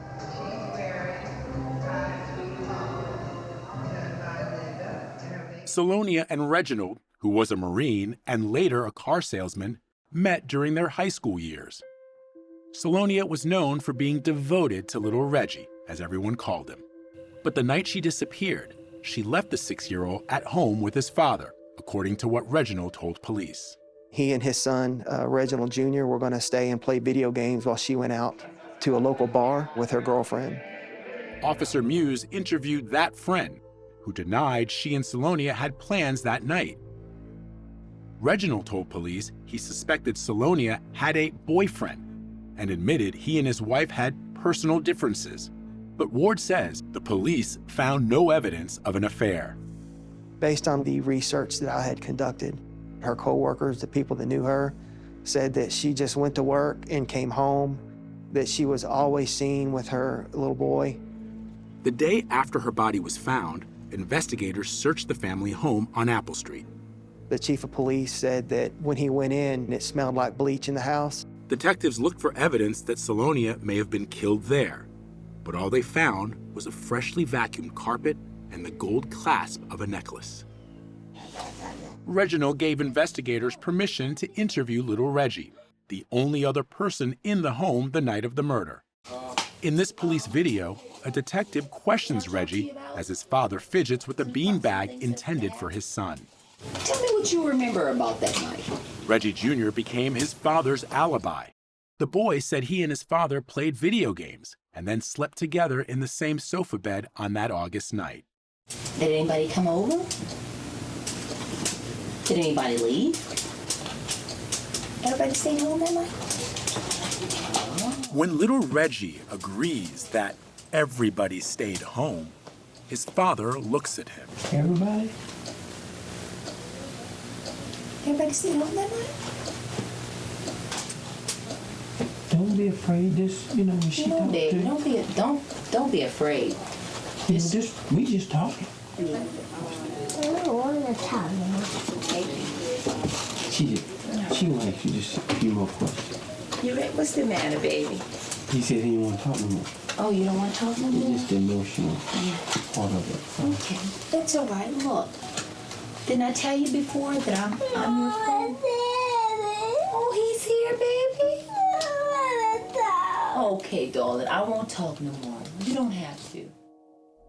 I just can't imagine what it's like as a 6-year-old to have to sit there and... Looking at that, it's still hard to believe that that's me. Watching that video just brings back so many questions and pain, because I see me crying. In the aftermath of Salonia's murder, her family came forward with more information, some of it directed at one of Reginald's friends, Jimmy Ray Barnes. Turns out, Barnes smoked Winston cigarettes, the same brand found in Salonia's car. And Salonia's sister, Gwen Smith, said that Salonia did not like Jimmy Ray. Apparently she knew Jimmy Ray's voice because she started screaming, "Come inside, I don't trust him." So she was scared of him.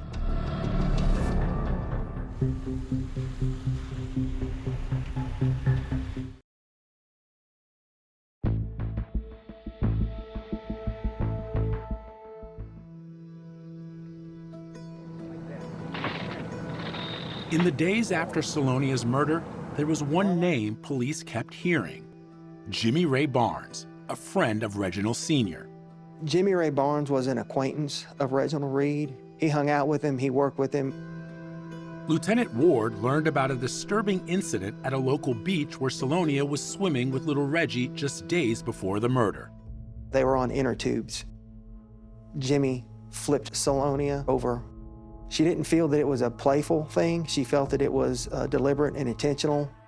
She was not a good swimmer, and she said she struggled to make it to the bank.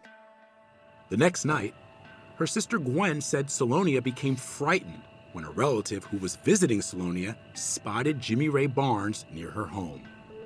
And she said Salonia went into hysterics like, "No, don't go out there, don't go out there."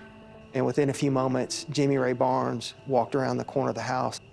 Jimmy told her that he was checking on Salonia, and she ran him off. Ward would learn that Jimmy Ray, along with Reginald, came under even more scrutiny 2 days after the murder. A witness came forward to say she had seen 2 men around John's Curb Market on the night Salonia was murdered. She became suspicious and later wrote down on a piece of scrap paper the license plate. As it turns out, that was the vehicle that Reginald Reed was known to operate in. That was his car. Some 2 weeks later, police assembled this photo array and showed it to the witness. The witness identified the driver as Reginald Reed and the passenger as Jimmy Ray Barnes. Jimmy Ray was given a polygraph test, and police at the time said he passed. But it wasn't long before Jimmy Ray left Hammond.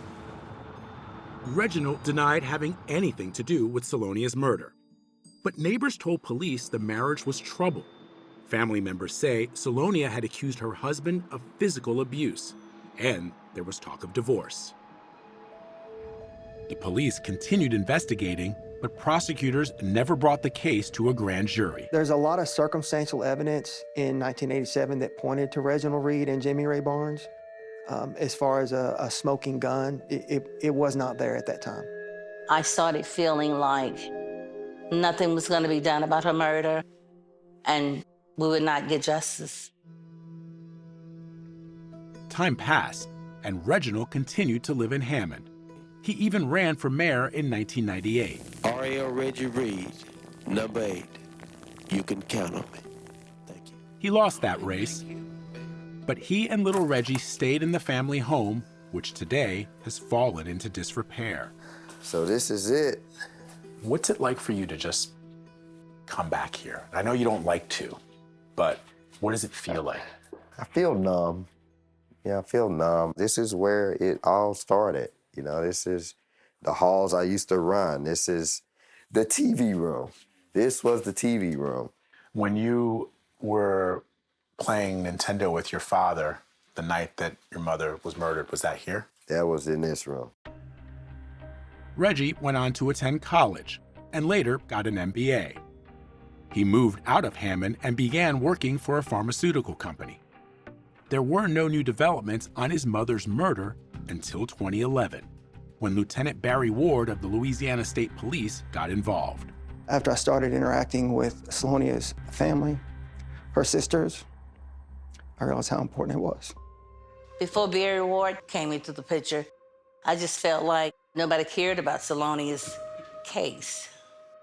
This was just the last opportunity I felt before more witnesses passed away that we would have a chance to find justice for this terrible crime that happened to Salonia. As far as Ward could determine, the crucifix and screwdriver found within days of the murder led nowhere. But the detective was drawn to several life insurance policies Reginald had taken out on Salonia that paid out more than $700,000. Some of those policies were taken out the same month that Salonia was murdered. Ward wanted to re-interview Reggie Jr. in 2012. Reggie was 31 years old and living in Texas. Ward sent a Texas Ranger to begin the questioning.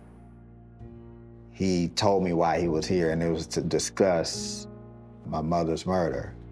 And the Ranger then told Reggie something he said he'd never heard before. He was not aware that his father was a suspect in the murder of his mother. I was like, where's this coming from? Like, it's been over 3 decades. You talking about my dad, like, killed my mom? I'm like, seriously? I remember asking, is there any new evidence that will surface? And it was nothing new. It's true that the insurance policies had been discovered by the original detectives, but Lieutenant Ward had organized them in a way that he felt was damning. The Texas Ranger asked Reggie about those policies. He showed me a graph, a timeline that showed these insurance policies that were taken out close to her death. Did you all of a sudden say, I need to get to the bottom of this, or what? It was eye-opening, because I'm like, well, that doesn't look good. Well, I gotta learn more, like, what's all this? Reggie struggled to make sense of it all. I did talk to my dad about it over the phone, and his response was he took out policies on everyone. Reggie said he finds it hard to square what the investigation revealed with the loving father who raised him. I look back, I'm like, man, he really did do some great stuff for me. He was a great provider. Ward took a deep dive into the case file and focused on that Winston cigarette butt found in Salonia's car. He sent it out for DNA testing, something that was not widely available in 1987. There was a match in the National Crime DNA Database, CODIS, but not to Jimmy Ray. It came back to a man by the name of Billy Ray Barnes. Billy Ray was Jimmy Ray's identical twin brother, and the DNA supervisor had another surprise. He let me know that identical twins share identical DNA. Lieutenant Ward decided he had to interview Jimmy Ray, and it turned out that Jimmy Ray had been holding on to some key information all these years. Jimmy Ray Barnes did tell me that Reginald Reed offered him $50,000 to quote-unquote knock off his wife.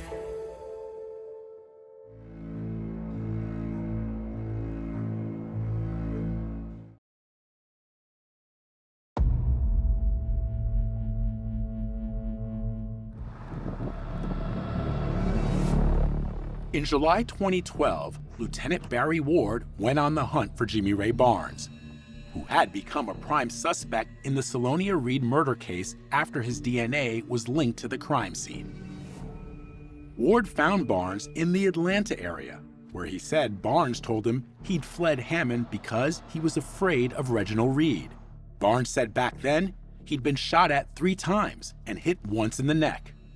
Barnes suspected the shooter was Reginald, but had no proof. Jimmy said he was known to carry a gun, but you fast forward 25, now 30 years, Reginald Reed was now an old man.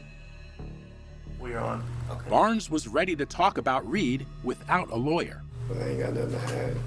Barnes told Ward that a few days before Salonia was killed, Reed asked him if he would, quote, knock off his wife.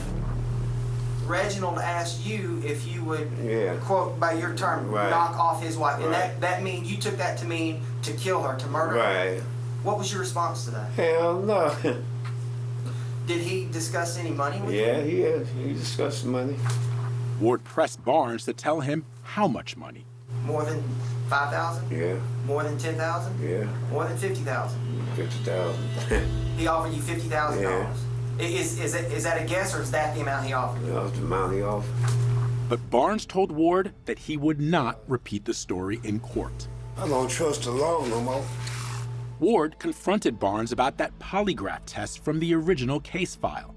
Barnes allegedly had passed that polygraph, but Ward suspected Jimmy Ray secretly had asked his identical twin, Billy Ray, to take that test. I talked to Billy, and he said he took that polygraph test. And if Billy looked like you and was questioned over a murder that you took part in, and he doesn't know anything about it, he's probably going to pass that polygraph test. Would that be fair to say? I don't know. I'm not going to answer that because I know I'm the one who took the polygraph test. Ward believed he had a solid case to finally bring charges. He had Jimmy Ray's DNA connected to the crime scene and his videotaped statement about Reggie offering him $50,000 to kill Salonia. But, Ward said, prosecutors always wanted more. I would get phone calls through the years from prosecutors who had asked me to re-interview family members, find out additional information, test more evidence. It was busy work. Then, in 2018, a newly hired prosecutor, Taylor Anthony, got assigned the case. Why reopen a 35-year-old case? What was the trigger? Well, why reopen it? It's an interesting question. This was a case, to me, right away when I looked at it, that there was a story to be told. Anthony was impressed by all the investigative work done by Lieutenant Ward, so he reached out. But Ward told Anthony he was too busy and that he felt he'd been let down by other prosecutors. My initial response was to just get this guy off the phone. He said, look, I've already poured hundreds of man-hours into that case, and y'all didn't do anything, and he said, you're wasting your time, kid. Have a nice life, basically. But Anthony was undeterred and promised Ward that this time things would be different. I think he saw what I saw. I think that made all the difference in the world. Like Ward, Anthony was sure Jimmy Ray Barnes knew a lot more. So he and Ward took a road trip to Atlanta. We were able to locate Jimmy. He was staying in a camper at his employer's place. We pulled up early in the morning when the sun was coming up, and he was coming out of this camper, putting a belt in his pants. And he said, hey, who y'all looking for? I said, you, Jimmy. And he goes, oh, you again. But this time, the new prosecutor had with him an agreement, approved by a judge, giving Barnes complete immunity if he testified to everything he knew about Salonia's murder. So, to the layperson, you offered him a deal?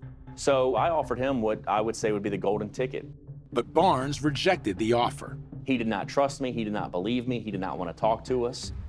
Ward and Anthony were about to drive back to Louisiana when Barnes said something that took them by surprise. As Barry and I were getting back in the car, Jimmy Ray Barnes came over to us and he said, I want you boys to know that I'm the key to it all. And he said, if you think you can indict me for murder, then do it. Anthony was quick to take him up on that challenge. A couple of weeks later, grand jury in Tazewell Parish returned second-degree murder indictments for both Reginald Reed and Jimmy Ray Barnes. Immediately, we went to Reginald's home. I knocked on the door, identified who I was, and that I had an arrest warrant for him for the murder of his wife. He really had no emotion.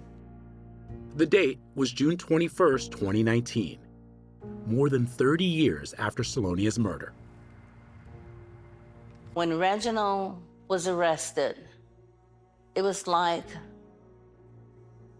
a burden, just got my chest, like a burden was lifted off. I got a call that my father was indicted for second-degree murder and conspiracy, along with a co-defendant for my mother's murder. Reggie Jr. put up his father's $250,000 bail bond. My dad being my rock for so many years, I felt the need to try to help him. Now that you are both adults, did you ever ask him those questions that you have, that you're questioning even now as we sit here? Yeah, I asked him I asked him, and he maintains his innocence. Sitting in another Hammond jail cell was Jimmy Ray Barnes. He now had a lawyer and asked to speak with Detective Barry Ward and Taylor Anthony. So Barry and I went and met with him again.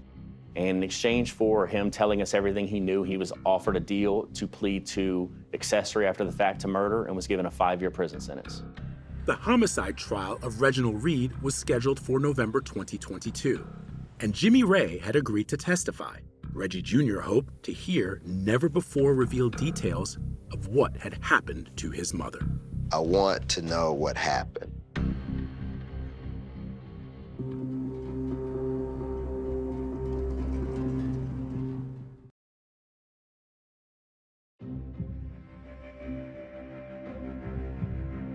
In November 2022, the murder trial of Reginald Reed began in Amite, Louisiana. Reed was represented by the mother and daughter defense team of Vanessa Williams and LaToya Williams-Simon. What makes you think that he did not murder Salonia? Their entire case is circumstantial. Williams-Simon says the state's case was weak. There was no murder weapon, no fingerprints or DNA tying Reed to Salonia's homicide. I was confused as to how they were really going to prove their case. There's no direct evidence. But prosecutor Taylor Anthony believed his prosecution would deliver justice to Salonia. The reason I became a prosecutor is to fight for people like this. I see a woman whose body's been desecrated, violated, mutilated, and nobody spoke up for her and fought for her. And there's a quote that I love, and it goes, "The dead cannot cry out for justice. It is the duty of the living to do so for them." And that's my job. Anthony told jurors about the $700,000 from the insurance policies on Salonia's life. So what was your theory once you put all these pieces together? My theory was that Salonia and Reginald were in a marriage that was about to come to an end. There was a history of abuse, and that Salonia was tired of it, and she was ready to leave Reginald. I think he was angry, and he saw an opportunity for some money. I think that's why he killed this woman. The case that they're presenting, which is this man takes out all these life insurance policies on a young, healthy 26-year-old woman, what is his rationale for having done that? But they're missing the biggest part of it. Which it wasn't just on her. It was on himself. It was on the child. It was family policies. So it's not like he just went and took out policies on Salonia only. Prosecutor Anthony was frank with jurors, telling them that the state would not produce a murder weapon or the exact location where Salonia was stabbed. He focused on what the prosecution did have, including that white lotion found on Salonia's body. Later, police were able to find a bottle of lotion in the Reed household that matched that type of lotion that was on her body. The prosecutor also showed jurors a photograph of some scratches on Reed's neck taken on the day Salonia's body was found. They wanted to take photographs of his neck, and he was very hesitant. Anthony said Reed told police 2 different stories about how he got those scratches. But after forensic testing, it was determined that none of Reed's DNA was found under Salonia's fingernails. They believe that the killer is Mr. Reginald Reed. So anything that goes to contradict that, they're going to completely block out. Williams-Simon pointed to Jimmy Ray's long criminal record of arrests. It couldn't be introduced at trial. And the reason why his criminal rap sheet couldn't be introduced at trial is because these aren't convictions. But Williams-Simon says Jimmy Ray's arrests were for violent crimes. False imprisonment and aggravated assault, aggravated battery with a dangerous weapon, murder. These are things that the jury had a right to know, but because of the law, they didn't find out. Jimmy Ray Barnes ultimately took the stand as part of his plea agreement. Jimmy, will you please tell me? There were no cameras in the courtroom, so this recording is taken from Barnes's police interview conducted by Ward before the trial. He told the same story when he testified. On the night of the murder, Barnes said he promised to meet Reed in the parking area outside John's Curb Market, where Salonia's body had been found. Oh, when I got there, he was getting out of the blue car. The blue car was parked there. Barnes said Reginald asked for his help in moving Salonia's body. I said, no, I wasn't getting involved in that. He wanted me to move the body, and I didn't want to move, and I didn't move the body. Barnes says that Salonia was fully clothed when he saw her and sitting in the passenger seat. I did see the body in there, and I panicked. My understanding after the fact is that Jimmy Ray Barnes talked to Reggie and said, "Where's the money? You told me $50,000. He says he never got a penny of it.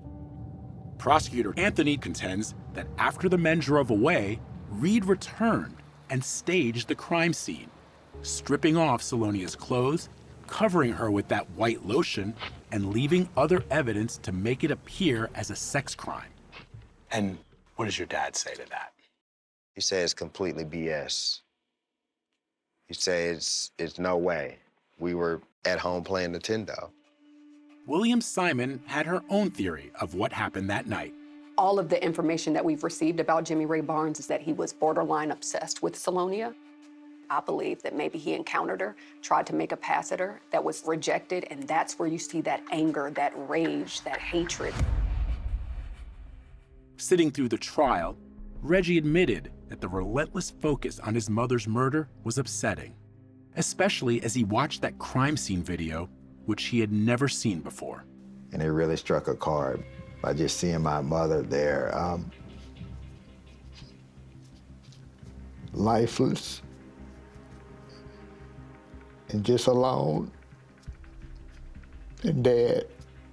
Reginald Reed never took the stand, and after less than a week of testimony, the case went to the jury. Reggie Jr. braced for the verdict.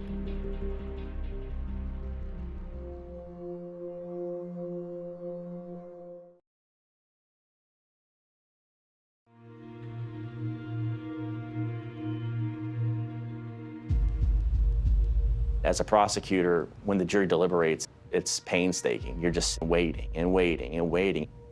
Some of Reginald Reed's brothers and sisters were waiting as well. Kennedy Reed, Belinda Reed Cox, and Claude Reed. Claude, you don't believe your brother murdered Salonia? No, I don't. I don't believe Reggie did that. My brother's not a murderer. He's not. But on this day, November 18th, 2022, Reginald Reed was found guilty of second-degree murder after the jury deliberated for just over 3 hours. When he was found guilty, I feel like he died without dying. And I saw myself at that same 6-year-old crying out for my dad as I did in that video. And I just wanted to end. Reggie tried to recapture the moment his father was found guilty in his book. My father grabbed me up into a big hug. I wanted to stay there forever. He pulled back for a moment, looked me in the eyes, and kissed me on the forehead. We embraced once more, and then they took him away from me. I wanted to tell him, I'm sorry for the loss of your mother. I'm sorry for your father going to prison. I can't even imagine the grieving process that he's got to go through. Reggie says sitting through the trial was excruciating. But when it was over, he still wanted answers. It's my parents' room. Lieutenant Ward has told you that one of his theories is that your mother may have been killed in this room. In this room.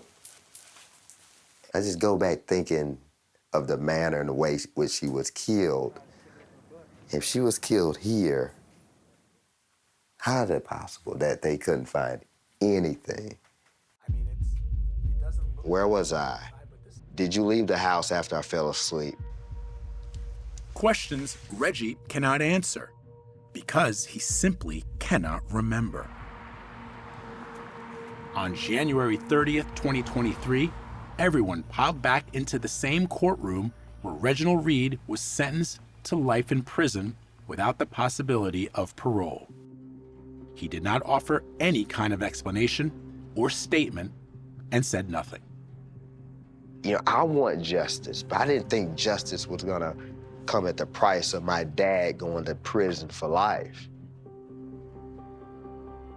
So my question is, do you believe that your father murdered your mother? I don't know. Another question, do I think my dad had some involvement? Maybe. I don't know, though. I don't know. So that's where I'm just, it's like a tug-of-war game. Just knowing the type of father he is, I can't just turn a page and just look at my father as a complete monster. Salonia's sister, Gwen Smith, always believed Reginald was Salonia's killer. Although she and Reggie Jr. are estranged, she still worries about him. I just kind of feel bad for him, you know, because his mom was taken away from him when he was a little boy. What do you want people to know about this case? If you could sum it up for me. I know one thing, my brother did not commit this murder. For Barry Ward, who worked on the Salonia Reed case for a decade, the conviction was just, and he appreciates that Jimmy Ray Barnes agreed to testify. Jimmy Ray Barnes was the key. Barnes served his sentence for being an accessory after the fact to murder. He was freed from prison, and shortly after, on January 27, 2024, he was killed in a car accident. He was in Hammond to attend the funeral of his identical twin.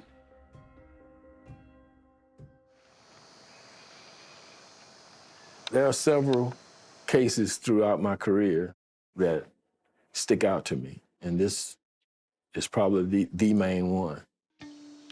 Charles Muse, the Hammond police officer who found Salonia's body, is pleased he got to see the outcome of the case. I mean, her death, didn't just go in vain. I find some peace in that. You say that you wish you would have gotten to know her better, but then you realize too, you must, that she's living through you, that she's here because you're here. Absolutely. And I think about that she's in a place where she's consistently watching over me. As for Reggie's father, he calls Reggie from a Louisiana state prison once or twice a week. This call is not private. It will be recorded and may be monitored. Hey, Reg. Hey. How you doing, man? Good, how you? A 48 Hours producer was present during a recent call. Do you think you got a fair trial? No, of course not. Of course not. Wasn't no evidence. What you got to tell us about your son? Oh, remarkable. I thank the Lord for him every day. That he was able to understand something that was going on, but that I would never leave him. These days, Reggie has his own family. His son Lathan is nearly the age he was when Salonia was killed. And they often play games just as Reggie did with his father. And in January 2024, Reggie and his wife Paula were blessed with a baby girl. When our daughter was born, we both agreed there's no other name that we should name her except Salonia. Give that name an opportunity to live life and be recognized in a positive way. Wow, it's beautiful.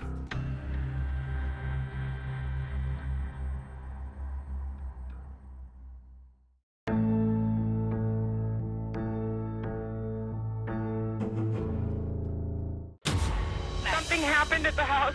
We are very worried about your dad. A daughter's forbidden love. There's blood everywhere. Turns deadly. We found several murder plans. Who's the mastermind of all of this? Where were you? 48 Hours is all new. CBS next Saturday, 10/9 Central, and streaming on Paramount+.